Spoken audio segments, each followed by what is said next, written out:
हाय, कैसे हैं आप सभी? आई होप आप सभी बहुत अच्छे होंगे।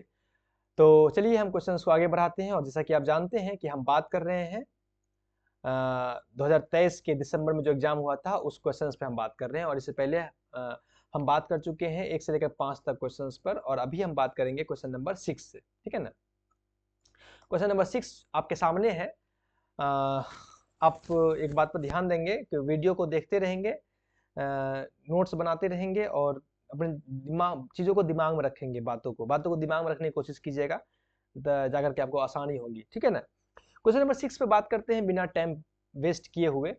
टाइम बिल्कुल वेस्ट नहीं करना है। क्वेश्चन नंबर 6 कहता है कि this theory of intelligence, intelligence की ये थ्योरी, इंटेलिजेंस का ये सिद्धांत कंसिस्ट ऑफ वन फैक्टर, इस पे ध्यान दीजिए। वो वन फैक्टर की बात करता है।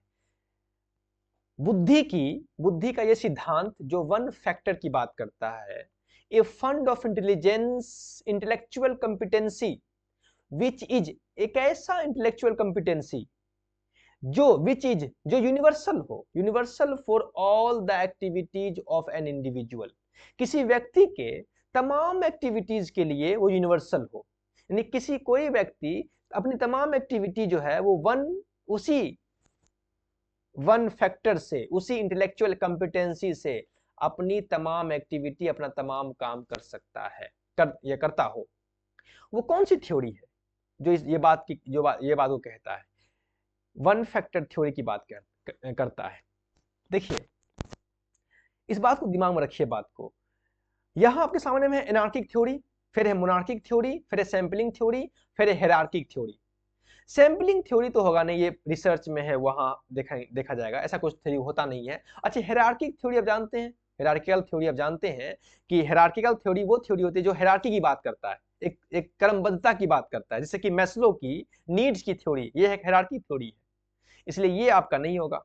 मैंने मैस्लो की थ्योरी नीड्स की थ्योरी है जो है वो हेरार्की की बात, वो फैक्टर की बात नहीं करता है।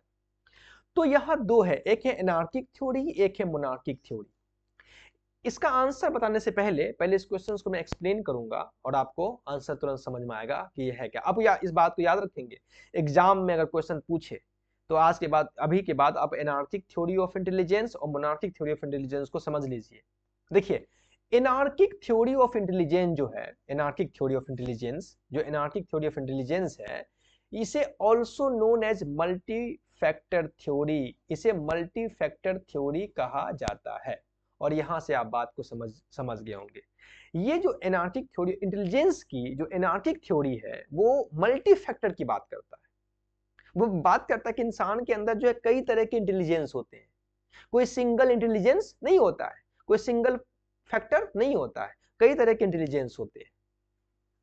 Purposes that intelligence consist of multiple, ये प्रपोज करता है, कहता है कि इंटेलिजेंस जो है वो मल्टीपुल होता है। कौन? Anarchic theory.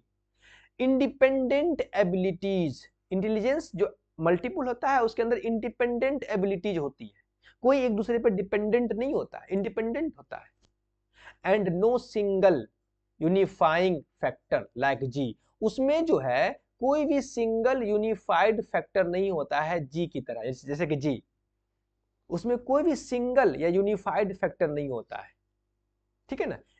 कोई एग्जिस्ट नहीं करता है, किसमें? एनार्किक थ्योरी में। जैसे कि हार्वर्ड गार्डनर का मल्टीपल इंटेलिजेंस थ्योरी है ना, जानते हैं ना हार्वर्ड गार्डनर की जो मल्टीपल इंटेलिजेंस थ्योरी है, उसमें गार्डनर क्या बात करता है?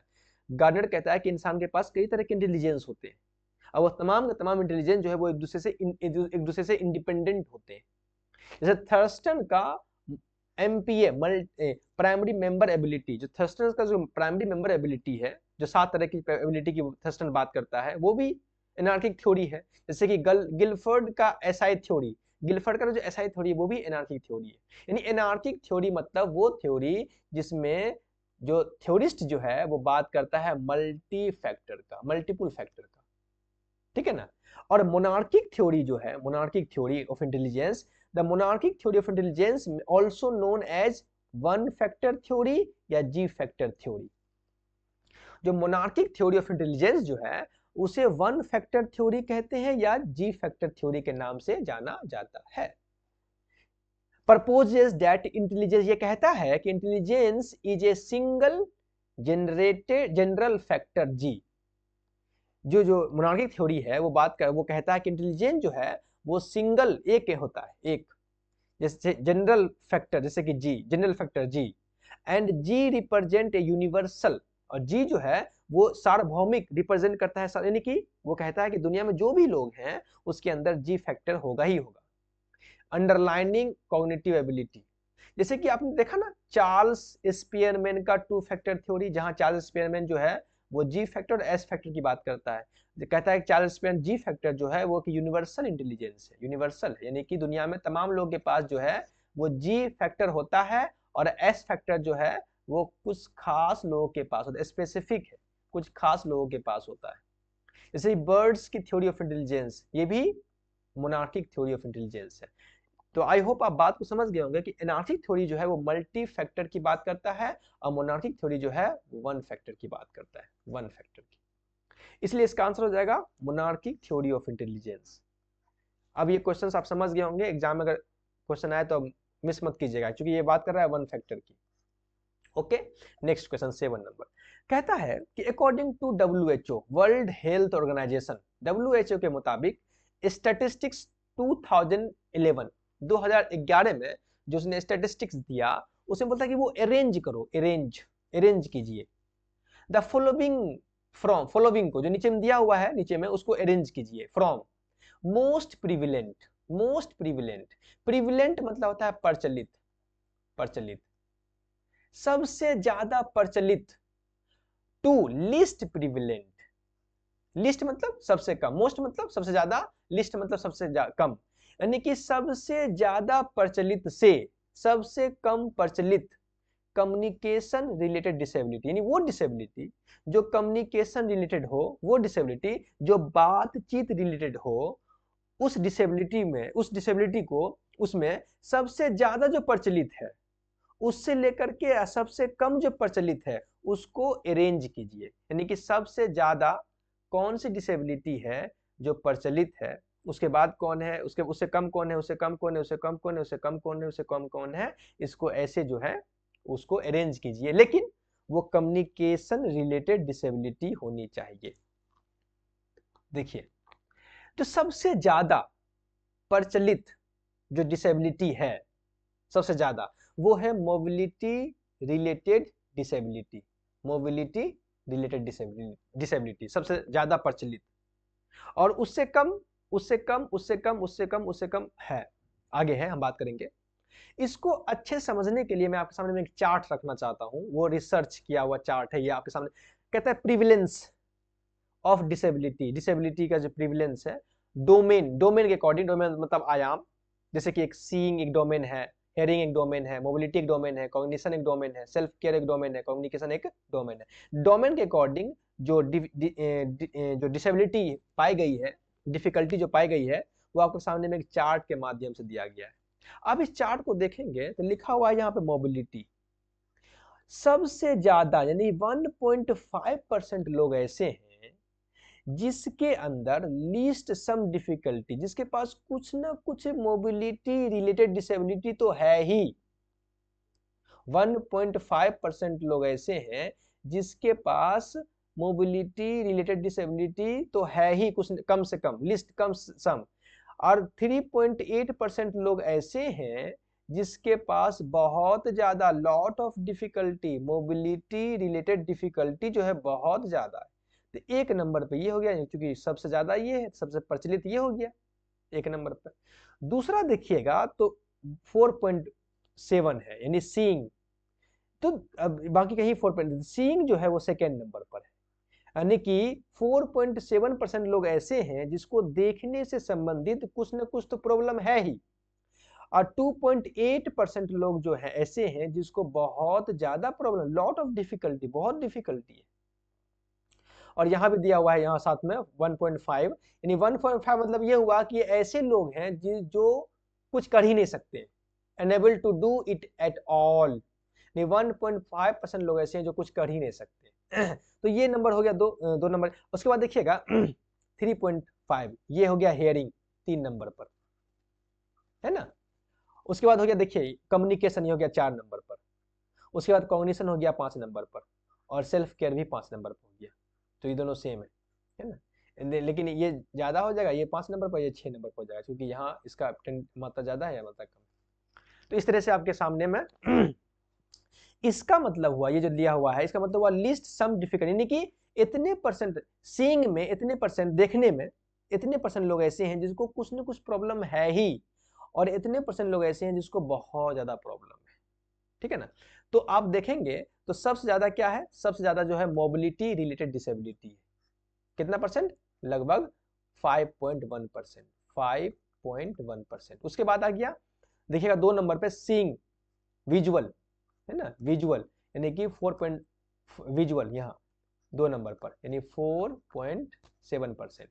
उसके बाद देखिएगा 3 नंबर पर हियरिंग, 3.7%, हियरिंग, यहाँ हियरिंग 3 नंबर पर 3.7%।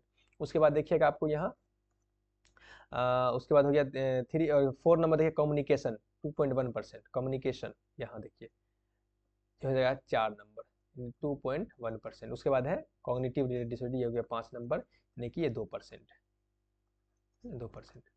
तो इस तरह से देखिए आपका पहला हो जाएगा मोबिलिटी यानी बी, बाकी बी तो यहाँ है ही नहीं है, इसलिए यही आंसर हो जाएगा। पहला हो गया बी, दूसरा हो गया डी, कहाँ गया, पहला हो गया बी, दूसरा हो गया डी, है ना, दूसरा डी, और तीसरा नंबर हो गया सी, और ए नंबर हो गया, ये चौथा हो गया, और ई नंबर हो गया 5वां। तो आई होप आप बात को समझ गए होंगे, क्योंकि डेटा पर आधारित है क्वेश्चन, तो आपको समझ में आ गया होगा। इस तरह तो यहाँ एक चार्ट मैंने आपको सामने रख दिया ताकि आपको आसानी हो, आप समझ सके फैक्चुअल चीजों को। तो इसका आंसर हो जाएगा आपका ये, पहला मोबिलिटी, दूसरा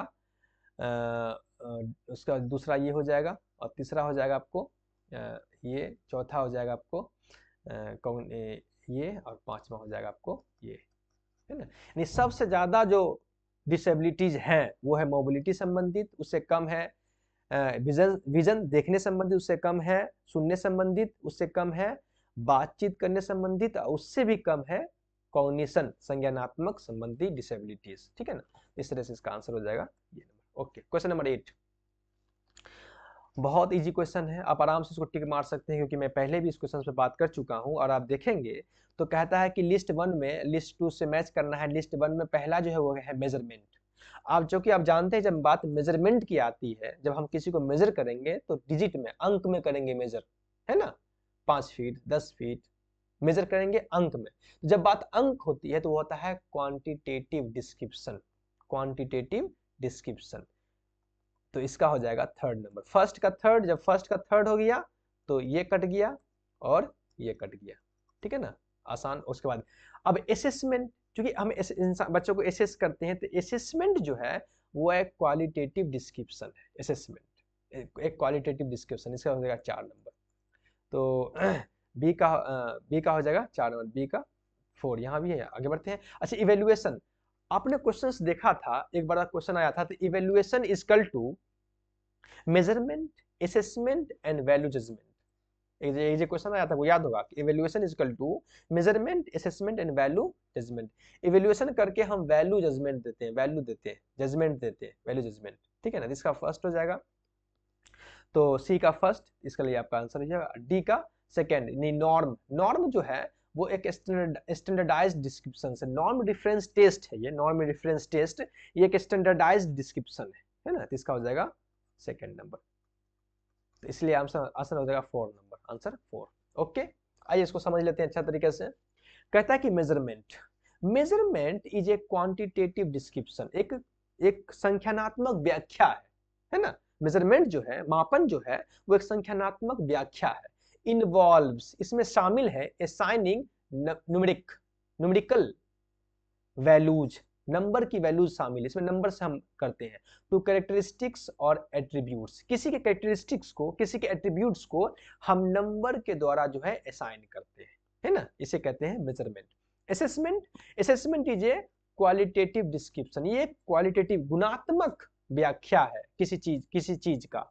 इन्वॉल्व जजिंग क्वालिटी, हम किसी की क्वालिटी बताते हैं ना, किसी क्वालिटी को हम नहीं बता सकते हैं कि ये 5 नंबर 6 नंबर, नहीं, उसको हम एक बता सकते हैं क्वालिटेटिव में।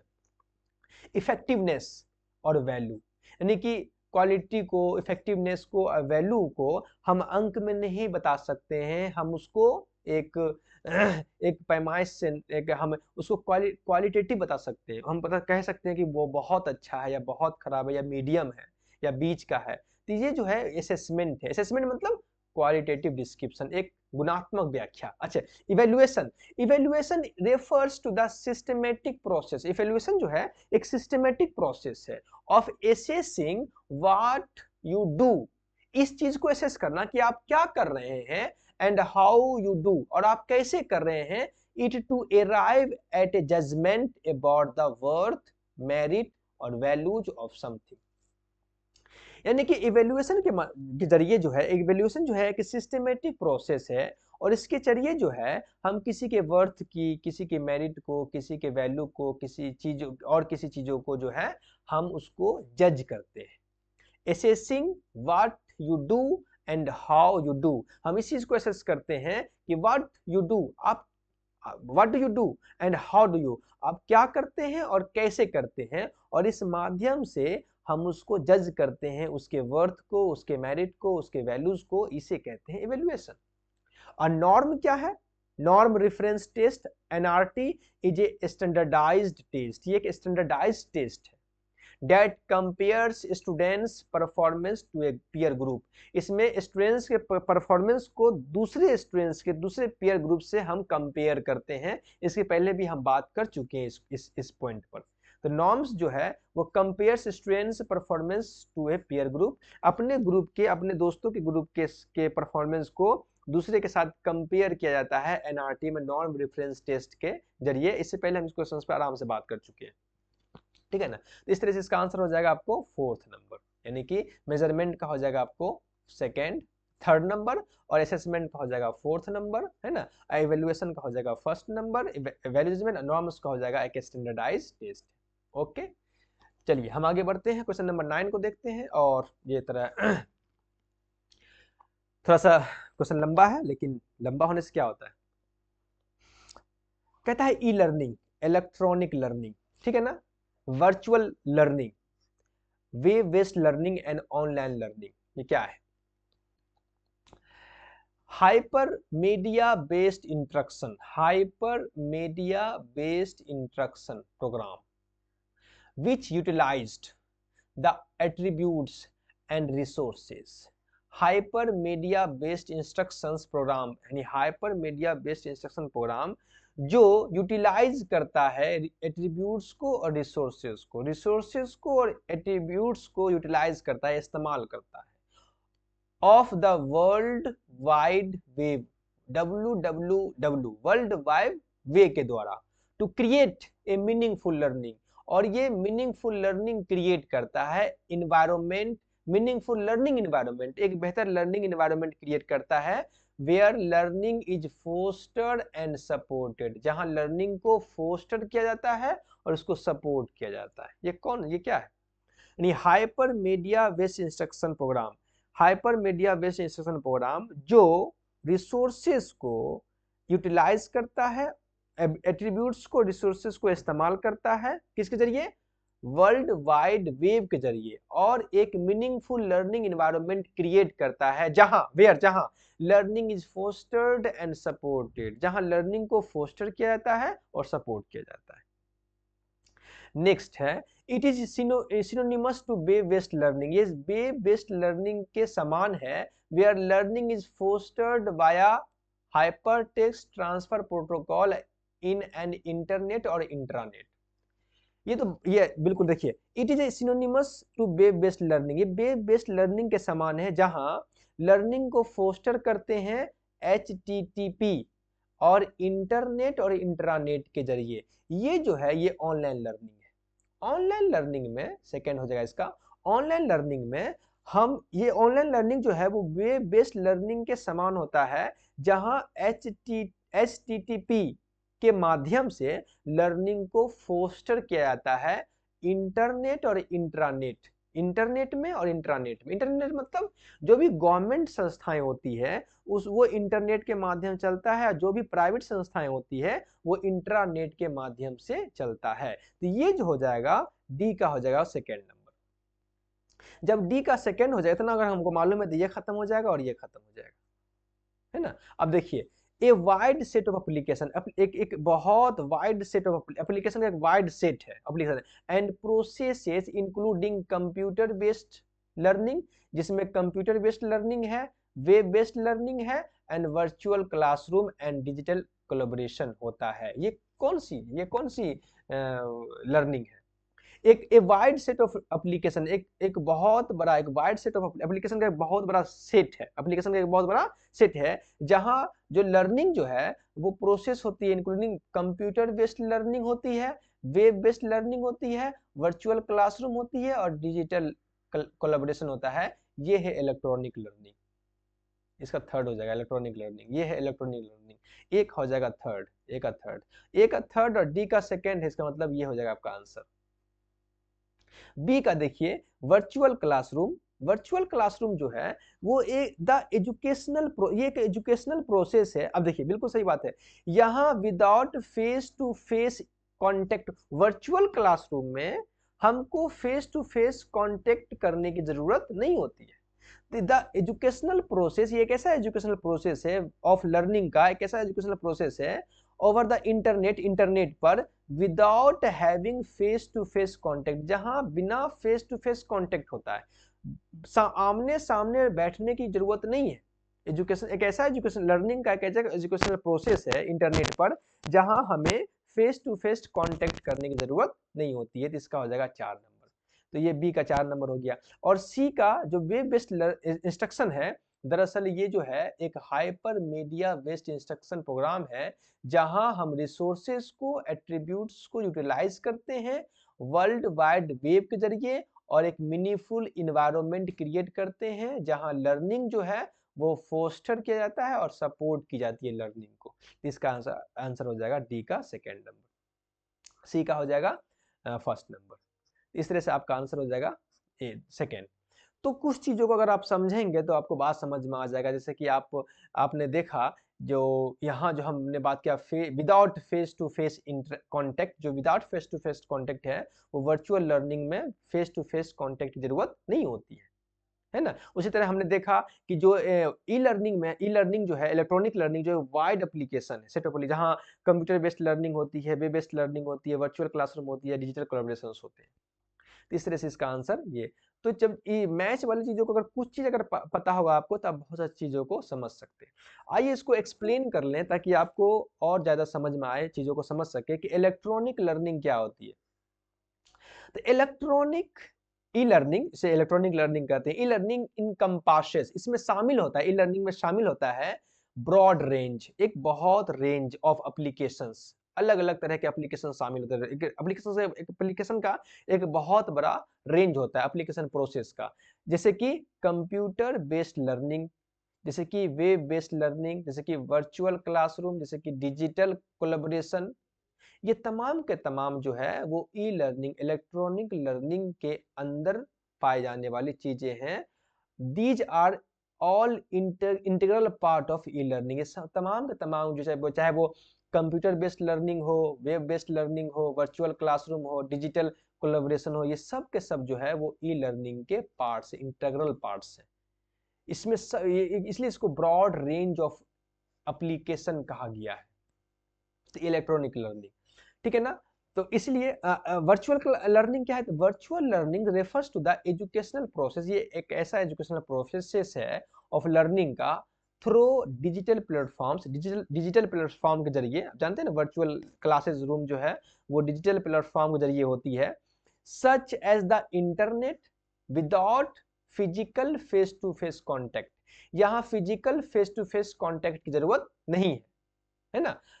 It often involves online courses, कई सारे ऑनलाइन कोर्सेज अवेलेबल है वर्चुअल लर्निंग, वर्चुअल क्लासरूम, कई सारे वर्चुअल क्लासरूम अवेलेबल हैं, एंड डिजिटल लर्निंग मटेरियल्स, और कई सारे डिजिटल लर्निंग मटेरियल्स हैं। ये जो है वर्चुअल लर्निंग है, जहां हमें without face to face physical contact की जरूरत नहीं होती है। क्लासरूम ऑनलाइन अवेलेबल है, आप जाकर के जब मन हो आप क्लास देख सकते हैं। ऑनलाइन कोर्सेज अवेलेबल हैं, वर्चुअल क्लासरूम अवेलेबल है, digital material learning material available है, वहाँ जाकर देख सकते हैं। इसलिए वर्चुअल लर्निंग में फेस टू फेस इंटरेक्शन की जरूरत नहीं होती है। नेक्स्ट है वेव बेस्ड लर्निंग। तो वेव बेस्ड लर्निंग यूटिलाइज, जो वेव बेस्ड लर्निंग है वो यूटिलाइज करता है, उपयोग करता है the internet and wave technology, internet को और वेव टेक्नोलॉजी को उपयोग करता है to create interactive and immersive learning environment, एक इंटरेक्टिव और इमर्सिव लर्निंग एनवायरनमेंट को क्रिएट करने के लिए, providing access to wide range of educational resources and tool, provide करता है एक ताकि आप एक्सेस कर सके, ताकि आप पहुंच सके, ताकि आप इस्तेमाल कर सके एक wide range of educational resource and tool, एक एजुकेशनल रिसोर्स एंड टूल का एक वाइड रेंज जो है, बहुत बड़ा रेंज जो है, आप उसको एक्सेस कर सके। ये वेब बेस्ड लर्निंग जो है वो देता है लोगों को। तो ये कह जो है जो जो वेव है और टेक्नोलॉजी है उसका इंटरनेट पर वेव टेक्नोलॉजी उसका इस्तेमाल करके एक इंटरेक्टिव और इमर्सिव लर्निंग एनवायरनमेंट जो है वो क्रिएट करता है। कौन? Wave based learning. ठीक है ना। उसी तरह है ऑनलाइन लर्निंग। ऑनलाइन लर्निंग जो है, इन ऑनलाइन लर्निंग में HTTP learning via hyper text transfer protocol, learning जो है वो हाइपर टेक्स्ट ट्रांसफर प्रोटोकॉल्स के माध्यम से होता है। This refers to the use of internet, इसमें इंटरनेट का इस्तेमाल होता है to internet protocols to access and share informations, informations को शेयर करने के लिए, उसको एक्सेस करने के लिए इंटरनेट प्रोटोकॉल का इस्तेमाल करते हैं ऑनलाइन लर्निंग में। ठीक है ना। इंटरनेट और इंट्रानेट, इसमें इंटरनेट और इंट्रानेट दोनों का इस्तेमाल है। जैसे कि this indicates that learning take place through online platforms whether on the public internet और प्राइवेट इंट्रानेट, यानी कि पब्लिक के लिए जब हम लर्निंग इन प्लेटफॉर्म का इस्तेमाल करते हैं तो हम इंटरनेट का इस्तेमाल करते हैं, प्राइवेट के लिए इंट्रानेट का इस्तेमाल करते हैं। उसके बाद ये जो है ऑनलाइन लर्निंग जो है वो वेब बेस्ड लर्निंग के तरह होता है, synonymous with web based learning. This confirms that online learning is equivalent to web based learning, online learning जो है वो बिल्कुल वेब बेस्ड लर्निंग के इक्विवेलेंट होते हैं।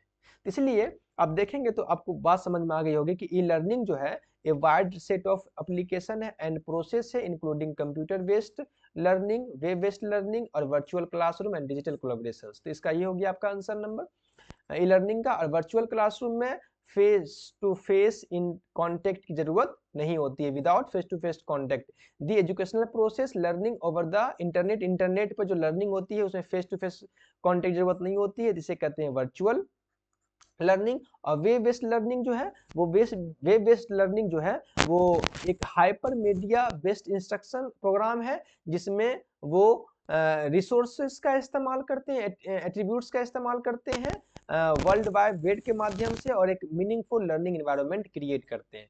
तो इसका हो जाएगा आपको फर्स्ट नंबर। और ऑनलाइन लर्निंग जो है एक वेब बेस्ड लर्निंग के तरह है ऑनलाइन लर्निंग, जिसमें जो है HTTP के माध्यम से हम लर्निंग करते हैं इंटरनेट और इंटरनेट पर, इन इंटरनेट और इंटरनेट पर। तो इसका हो जाएगा आपको सेकेंड नंबर। तो आई होप आप समझ गए होंगे कि इसका क्वेश्चन नंबर हो जाएगा सेकेंड। तो थोड़ा सा कॉम्प्लिकेटेड था, तो आप चीज़ों को समझिएगा, नोट कीजिएगा, पॉइंट बना लीजिएगा ताकि आपको बात समझ में आ जाए। सिर्फ याद रखिएगा, चीज़ों को देखिएगा, अपने आप को थोड़ा सा मैच कीजिएगा। अगर कंप्यूटर था जानते हैं तो आपको समझ में आ जाएगा चीज़ों बातों को। ठीक है ना। तो नेक्स्ट क्वेश्चन है क्वेश्चन नंबर 10।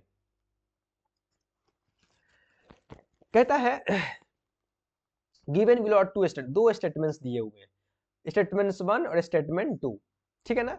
स्टेटमेंट 1 है the entire process of teacher education, teacher education का जो भी प्रोसेस है, पूरा टीचर एजुकेशन का जो पूरा प्रोसेस है, सब के सब प्रोसेस, इंटायर प्रोसेस जो है वो लाइज इन इट्स करिकुलम, वो करिकुलम में सम्मिलित है, उसके डिजाइन में सम्मिलित है, इन ट्रांजेक्शनल मोड्स में सम्मिलित है, as well as extent and its appropriateness में सम्मिलित है। यानी कि the entire process of teacher education, in teacher education का जो इंटायर प्रोसेस है, पूरा का पूरा प्रोसेस है, lies in its curriculum, design and transaction modes as well as extent and its appropriateness.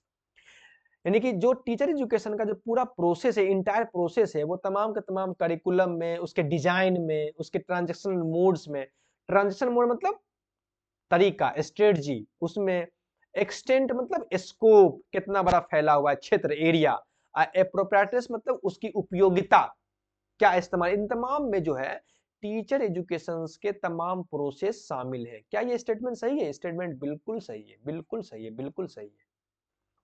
The curriculum is essential component for every stream, her stream के लिए curriculum जो है कि एसेंशियल कंपोनेंट है, ये भी बिल्कुल सही है, बिल्कुल सही है।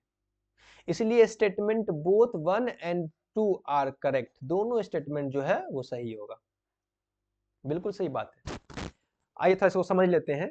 स्टेटमेंट 1 जो है उसमें कहा गया highlights the comprehensive nature of the teacher education. Statement 1 में टीचर एजुकेशन के जो एक कंप्रिहेंसिव नेचर को हाईलाइट किया गया है। उसमें कहा गया है जो टीचर एजुकेशन है वो तमाम के तमाम टीचर एजुकेशन जो है इनकम्पासेस, शामिल है, किस में शामिल है? करिकुलम में। करिकुलम मतलब कंटेंट और स्ट्रक्चर में शामिल है, डिजाइन में शामिल है। डिजाइन मतलब प्रोग्राम, ऑर्गेनाइजेशन एंड डिलीवरी, उसे कहते हैं डिजाइन। डिजाइन है ना, प्रोग्राम को ऑर्गेनाइज करते हैं, उसको डिलीवर करते हैं, डिजाइन।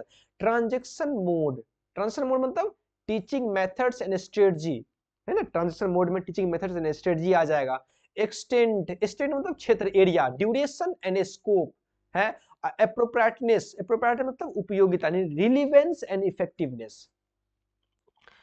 तो इस बात को, यानी कि जो टीचर एजुकेशन जो है वो तमाम के तमाम टीचर एजुकेशन से प्रोसेस जो है वो प्रोसेस करिकुलम में, उसके डिजाइन में, उसके ट्रांजैक्शन मोड्स में, उसके एक्सटेंट में और उसके एप्रोप्रिएटनेस में शामिल है ना।